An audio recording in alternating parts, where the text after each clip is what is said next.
Something I wanted to talk about, because I sort of talked about it on Monday. I think it was Deb. Somebody made a comment that's something along the lines of, Jesus' return. Jesus is returning, and I pray for the unbelievers. And in my response, I said, I'm not worried about the unbelievers. It's the Christians that I'm worried about. And I wanted to touch on that a little bit more. I thought that was an interesting perspective to speak about, because for all my life as a Christian, it was always, we got to be praying for those that don't believe. We got to be praying for those that don't believe. We got to be praying for those that don't believe. When Jesus returns, we got to be praying for those that don't believe, or they're going to be cast out into the fires outside where there is weeping and gnashing of teeth, and all the other imagery that's been given to us. But I've come to a belief that, and it's through people like C.S. Lewis, and it's through you, and it's through Paul, the apostle, and some of the things that Paul says. The reason I'm not worried about unbelievers is because, well, as I've mentioned in the past, they've either never heard the gospel, and therefore they're not held accountable to it, or the gospel they have heard is one that was filled with hate and persecution and malice, and therefore they rejected it, in which case, see the first point, which is they've never really heard the gospel. The unbelievers in our world today, and I think it's kind of strange that we're coming around to this almost full circle, the unbelievers, at least in my corner of the world, are not people who've rejected Christ. Indeed, many of them have a great love and a great respect for Jesus Christ. They're inspired by him. They're motivated by his teachings. They seek to follow the things that he said. What it is they've actually rejected is the church. They've rejected the church and the teachings, the traditions, the requirements of the church. So when it comes to unbelievers, I'm not worried for them, because they will be held accountable to what it is they have been taught, and they will not be held accountable to what it is that we've been taught as believers. It's the believers that I'm truly worried about when Jesus returns. I'm really worried about people who claim to be Christians, because I don't know if we're living the way Jesus asks us to live. I don't know if we're truly living the way Jesus asks us to live.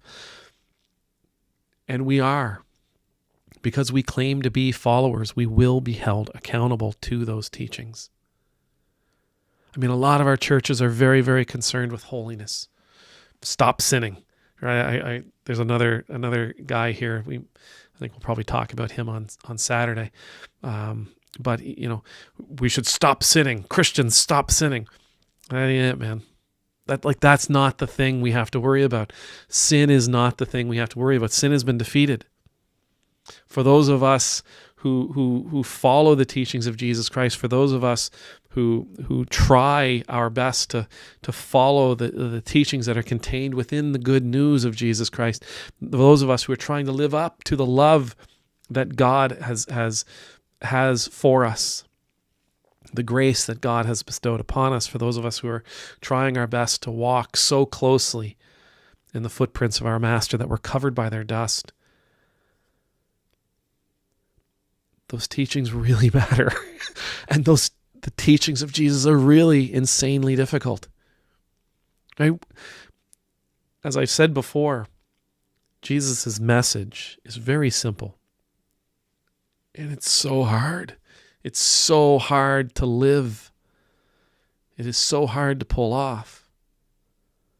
And I think some of us have chosen to substitute the true message of Jesus Christ, which is service, which presents itself, manifests itself in the world, as we read from the Gospel of John, as our love for others, as Paul describes in Galatians as being gentle and kind and merciful and compassionate and ultimately loving. We've substituted that Christianity with a Christianity of worship. It's all about our worship. A Christianity that is all about doctrine. A Christianity that is all about piety and living sinless lives. I think some of us have substituted the gospel that says go out and serve with a gospel that says stay here and be clean. I think some believers have substituted a gospel that says, take care of the lepers. Find yourself in the presence of tax collectors. Sit and eat with prostitutes. Allow yourself to be seen with and shamed for being with the people that good society doesn't surround themselves with. And instead we've adopted a Christianity that says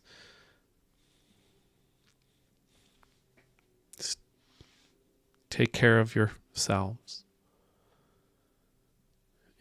Invest in your buildings. Invest in your structures, in your ministries, your liturgies.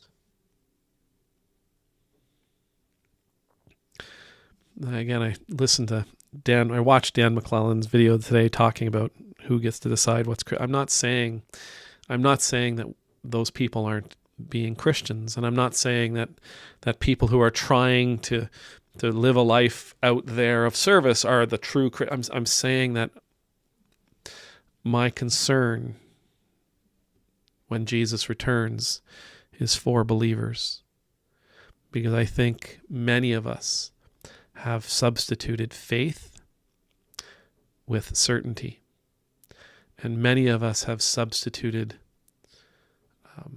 providing for others with worship and doctrine and all those other things.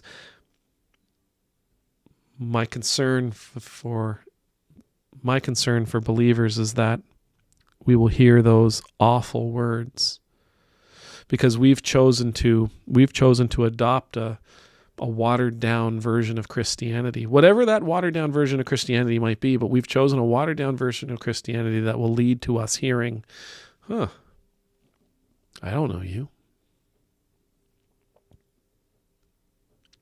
I think to avoid that, I think we need to let go of our certainty. We need to embrace doubt. We need to let go of our certainty, and we need to embrace the possibility that we're wrong. We need to let go of that certainty and allow ourselves to consider how our understanding may be limited, and that we may be living according to a gospel that is inadequate. Amen.